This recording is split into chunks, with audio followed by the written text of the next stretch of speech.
Guys, so it is August 4th, 2023, and it's a Friday. And here I am drinking my Amare Happy Juice once again. And once again, I feel full of motivation and determination. And I feel just the right amount of energy. I don't feel tired at all. I am now going to bed at 10, 11, or 12 o'clock at night at the latest. 12 in the morning at the absolute latest, and I find by 12 o'clock I literally can't hold my eyes open anymore. We were going to have a movie night last night, but it didn't end up happening because I was just too tired. And as you'll notice, I've tied a ribbon around my dress to keep it up because the string and the ring from it is missing.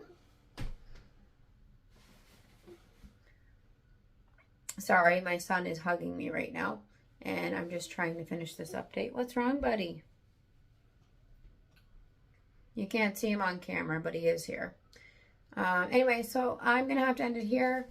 Once again, 90% of your serotonin is produced in your gut, and 70% of your dopamine is also produced in your gut.